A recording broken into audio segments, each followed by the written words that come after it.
ஐயா வணக்கங்க ஐயா. வணக்கம் வணக்கம். ஐயா இன்னைக்கு நம்ம பார்க்கக்கூடிய ராசி சிம்ம ராசி. சிம்ம ராசிக்கு பணம் வரும் வழிகள், பணம் தரக்கூடிய ராசியான வீடுகள் சொல்லுங்க. அதே மாதிரி நட்சத்திரத்தை பத்தி சொல்லுங்க.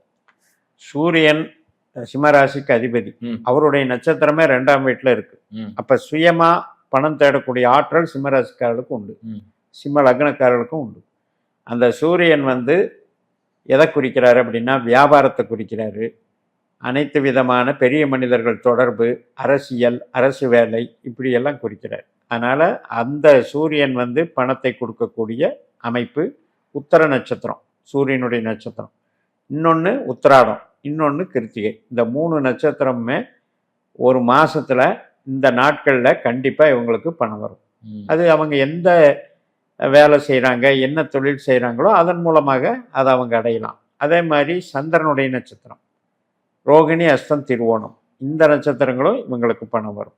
அதே மாதிரி செவ்வாயினுடைய நட்சத்திரம் மிருகஸ்ரீஷம், சித்திரை, அவிட்டம். ஸோ சூரியன், சந்திரன், செவ்வாய் இந்த 3 பேரும் பணம் தரும் கிரகங்கள். இந்த 9 நட்சத்திரங்கள் மாசத்துல 30 நாள்ல கண்டிப்பா பணம் தரக்கூடிய நட்சத்திரம். சிறப்புங்கய்யா. இப்போ அந்த நீங்க சொன்ன மாதிரி அந்த 9 கிரகம் சொன்னீங்க. அந்த டேட்டு என்னன்னா அன்னைக்கு வர வேண்டிய பணம் வருங்களா இல்ல ஆமா, அதாவது அன்னைக்கு ஒரு வியாபாரம் செஞ்சுட்டு இருக்காங்க அப்படின்னா அந்த வியாபாரம் அன்னைக்கு நல்லா ஓடும். பணம் இன்க்ரீஸ் ஆகும். நம்மளுக்கு கிடைக்க வேண்டிய பணம் கிடைக்கிற வாய்ப்பு. ஆமா, கிடைக்க வேண்டிய பணம் என்பது இப்ப நீங்க ஒரு வழியில யாருக்காவது கடன் கொடுத்து வர வேண்டிய பணம் அப்படின்னு எடுத்துக்கிட்டீங்கன்னா அது 12ஆம் இடம். அதான் இப்போ ஒருத்தர் பணம் கொடுத்துருக்கோங்க, கேட்டா தரவே மாட்டேன்னு இருக்காரு. அந்த நாள்ல போய் நம்ம போய் கேட்கலாம். அது 12ஆம் இடம் தொடர்பு கொள்ளும் போது. இப்ப நீங்க சிம்மத்துக்கு 12ஆம் வீட்டுல சந்திரன் அதிபதி, 12ஆம் வீட்டில் இருக்கிற நட்சத்திரம் சனியும் புதனும். இந்த சனி புதன் இந்த சூரியன், சந்திரன், செவ்வாயோட தொடர்பு கொள்ளக்கூடிய கோச்சாரத்தில் தொடர்பு கொள்வாங்க இல்லையா, அந்த காலகட்டத்தில் அப்படியும் பணம் வரும். எல்லாமே நட்சத்திர தொடர்பு தாங்க. நம்மளுக்கு சர்க்கியூட்ல என்னென்ன பாவத்தில் என்ன நட்சத்திரம் இருக்கோ அந்த நட்சத்திரம் நமக்கு பணம் தரக்கூடிய பாவங்களில் தொடர்பு கொண்டால் அதன் வழியாக பணம் வரும். சிறப்பு. அப்போ யாருக்கு தான் பணம் கையில் தங்காது? இப்போ நான் சொன்ன மாதிரி இந்த சூரியனோ சந்திரனோ செவ்வாயோ சிம்மராசிக்காரர்களுக்கு வலுத்துடணும். வலுத்துட்டுனா மெயினாக 6ஆம் இடம், 10ஆம் இடம், 2ஆம் இடம் வலுத்துட்டாலே கண்டிப்பாக பணம் வரும். அவங்களுக்கு பிரச்சனை இல்லை. இப்போ தங்காது அப்படின்னு கேட்டால் இந்த 8ஆம் இடம், 12ஆம் இடங்கிறது நஷ்டப்படுறதை காட்டும். அப்போ சிம்மத்துக்கு 8 எது மீனம், 12 எது கடகம். இந்த ரெண்டும் நீர் ராசி, சிம்மம் நெருப்பு ராசி. இப்போ இந்த 8ஆம் இடம் 12ஆம் இடத்துல போய் சூரியன், சந்திரன், செவ்வாய் உட்கார்ந்து அது கோச்சாரத்தில் சம்பந்தப்பட்டாலும் அந்த சமயத்தில் பணம் நஷ்டமாகும். 8, 12 இதெல்லாம் திசாபுத்தி சார்ந்து நடக்கும். எந்நேரமே பணமே தங்காது அப்படிங்கிறதுக்கு என்ன காரணம்னா அடிப்படை யோகமே கெட்டு போகிறது தான் காரணம். இந்த சூரியனோ செவ்வாயோ 8ஆம் இடத்துலையோ 12ஆம் இடத்துலையோ, அதாவது இப்போ நீங்கள் சிம்ம ராசின்னா இப்போ நீங்கள் பங்குனி மாதம் பிறந்தீங்கன்னா சூரியன் 8ல் இருப்பார். அதே மாதிரி ஆடி மாதம் பிறந்தீங்கன்னா சூரியன் 12ல் இருப்பார். அது மாதிரி செவ்வாய் கிரகமும் அங்கே இருக்கான்னு பார்க்கணும். இதெல்லாம் இருந்தது அப்படின்னா உங்களுக்கு கொடுப்பினையே வீக்குன்னு அர்த்தம். பண கொடுப்பினை வீக்கு.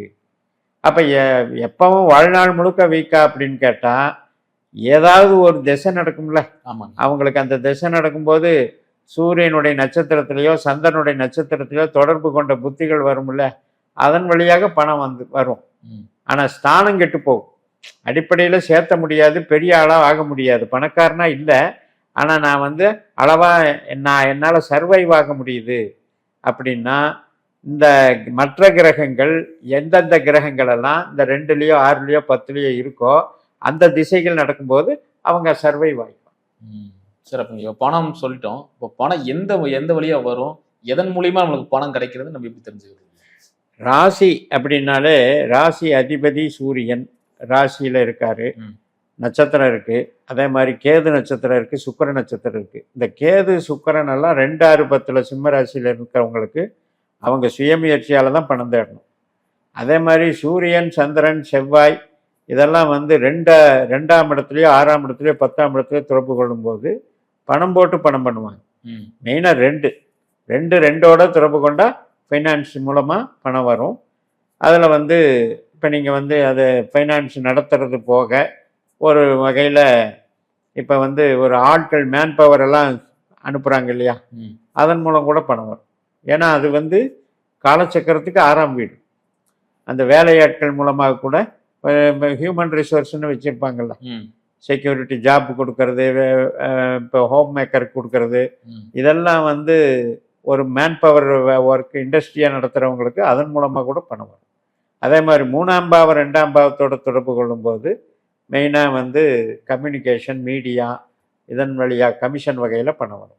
4ஆம் இடம் 2ஆம் இடத்தோட தொடர்போடு வீட்டு வாடகையாக கூட பணம் பெருக்கலாம். ம். அதே மாதிரி ரியல் எஸ்டேட்டு சம்மந்தப்பட்டது, கன்ஸ்ட்ரக்ஷன், உற்பத்தி சார்ந்த தொழில்கள், இதன் மூலமாக பணம் வரும். அவங்க தாயார் மூலமாக கூட பணம் வரும். ம். 5ஆம் இடம் 2ஆம் பாவம் தொடர்பு கொள்ளும்போது குழந்தைகள் மூலமாக கூட பணம் வரும், கலைகள் மூலமாக கூட பணம் வரும், ஷேர் மார்க்கெட் மூலமாக கூட பணம் வரும். 6ஆம் இடம் 2ஆம் இடம் தொடர்பு கொள்ளும்போது சம்பளமாக வரக்கூடிய பணம், மற்றும் நமக்கு வந்து இந்த கேஸு வழக்குகளில் ஜெயிச்சு சில பேருக்கு பணம் வருதில்லை, ம். அதில் கூட நமக்கு வரும். 7ஆம் இடம் 2ஆம் இடம் தொடர்பு கொள்ளும்போது லைஃப் பார்ட்னர் மூலமாக வரும், கஸ்டமர் மூலமாக வரும், எதிராளிகள் மூலமாக கூட வரும். 7ஆம் பாவம் 2ஆம் பாவம் தொடர்பு கொள்ளும். 8ஆம் பாவம் 2ஆம் பாவத்தோட தொடர்பு கொள்ளும்போது இவங்களுக்கு வந்து இன்சூரன்ஸ் பணம், மற்றும் வந்து இப்போ ஏதாவது ஒரு நஷ்ட ஈடு அப்படின்னு வாங்குறாங்க இல்லையா, ம். அந்த மாதிரி வரக்கூடிய பணம், உயில் சாசனத்தின் மூலமாக வர பணம். 9ஆம் இடம் 2ஆம் இடம் தொடர்பு கொள்ளும்போது தகப்பனால் வரக்கூடிய பணம் அல்லது பூர்வீக சொத்தின் மூலமாக வரக்கூடிய பணம். 10ஆம் இடம் 2ஆம் இடமோட தொடர்பு கொள்ளும்பொழுது சொந்த தொழிலினால் வரக்கூடிய பணம் சேமிப்பு. 11ஆம் இடம் 2ஆம் இடமோட தொடர்பு கொள்ளும்போது நண்பர்கள், மூத்த சகோதரர்கள் மற்றும் கட்சி சார்ந்து அல்லது ஒரு கம்யூனிட்டி சார்ந்து, ஒரு கூட்டமைப்பு, ஜாதி அமைப்பு சார்ந்து, சங்கங்கள், சபைகள் மூலமாக பணம் வரும். அதே மாதிரி 12ஆம் இடம் வந்து 2ஆம் இடத்தோடு சேர்க்கும்போது மூலதனம் போடுறது, டெட் இன்வெஸ்ட்மெண்ட். ஒரு பணத்தை வாங்கி டெபாசிட் போட்டு மறுபடியும் அதை எடுத்து மறுபடியும் ஒரு டெபாசிட் போட்டு இப்படியே பெருக்கிறது. சில பேர் அதுவும் ஒரு வேலையாக பண்ணுறாங்க இல்லையா, அது 12 2ஓட தொடர்பு கொண்டால் அதுவும் நடக்கும். சிறப்புங்க. அருமையா சொன்னீங்க. இதே மாதிரி இந்த காலகட்டத்தில் எந்த காலகட்டத்தில் நம்மளுக்கு பணம் வருங்கிறது நம்ம எப்படி தெரிஞ்சுக்கணும்? திசைகள் தான் தீர்மானிக்கும். ம். இப்போ நம்ம வந்து திசைகள் எடுக்கும் பொழுது நமக்கு பிறந்த நட்சத்திரத்திலேருந்து ஒவ்வொரு திசையாக வந்துட்டுருக்கும். அப்போ வந்து சந்திரனே வந்து ராசி, இப்போ சிம்ம ராசிக்காரங்களுக்கு கேதுல மக நட்சத்திரத்தில் பிறந்தவங்களுக்கு ரொம்ப லேட் ஆகும் ம். அவங்க பணம் சம்பாதிக்கிறது. அதே பூர நட்சத்திரத்தில் கடைசி பகுதியில் பிறக்கிறவங்களுக்கெல்லாம் சீக்கிரமே அவங்க சம்பாதிக்க ஆரம்பிச்சிடுவாங்க. அது மாதிரி சூரிய திசை, சந்திர திசை, செவ்வாய் திசை, இந்த 3 திசை இவங்களுக்கு கண்டிப்பாக வரணும். அந்த சமயத்தில் நல்லா சம்பாதிச்சிருவாங்க. அப்படி இல்லைன்னா கூட இந்த சூரியனுடைய நட்சத்திரங்கள் 3 இடத்துல இருக்குது. 2ஆம் இடத்துல இருக்குது, 6ஆம் இடத்துல இருக்குது, 10ஆம் இடத்துல இருக்குது. இந்த 3 இடத்துல எந்தெந்த கிரகங்கள் இருந்து திசை நடத்தினாலும் அந்த திசைகள் இவர்களுக்கு பணத்தை கொடுக்கும். சிறப்புங்க. இந்த சிம்மராசி நேயர்கள் கடன் சார்ந்த விஷயத்துக்கு போறாங்க.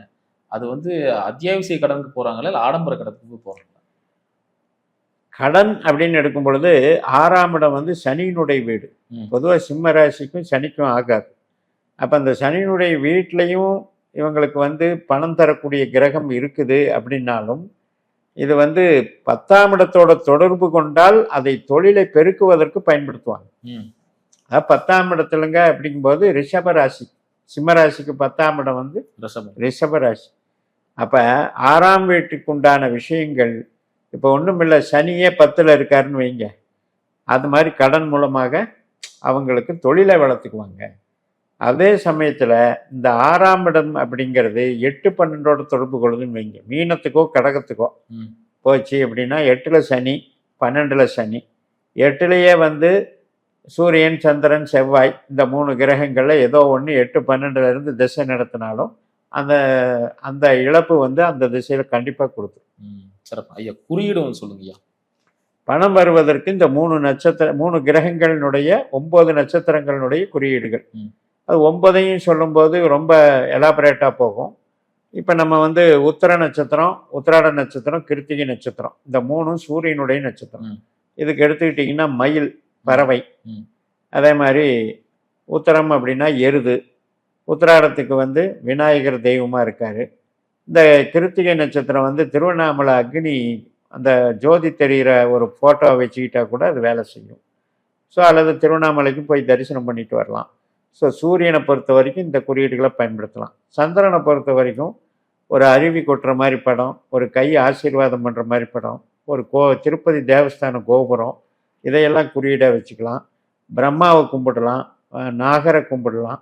அதாவது நல்ல நாகர் கோயில்கள் எங்கே இருக்கோ அங்கே போய் நாகராஜாவை கும்பிட்டாலும் அதுக்கு வந்து பணம் கிடைக்கும். அதே மாதிரி எருக்கஞ்செடி, நாவல் மரம், அத்திச்செடி இதெல்லாம் இந்த சந்திரன் ஆதிக்கத்தில் வருது. செவ்வாயினுடைய ஆதிக்கத்தில் கருங்காலி வருது. அதே மாதிரி வில்வ மரம் வருது, வன்னி மரம் வருது. இந்த மரங்கள் இருக்கக்கூடிய ஸ்தலங்களை கும்பிடலாம். இப்போ உங்களுக்கு மிருகசிரீஷம்னா பறவை வந்து கோழி, அதே மாதிரி சித்திரை அப்படின்னா மரங்கொத்தி பறவை, அதே மாதிரி சித்திரைன்னா பெண் புலி. ஸோ இது மாதிரி குறியீடுகளை எல்லாம் பயன்படுத்தும். சிறப்புங்க. ரொம்ப அழகாக சொன்னீங்க. மீண்டும் அடுத்த காலையில் சந்திக்கலாம். நன்றி. நன்றி.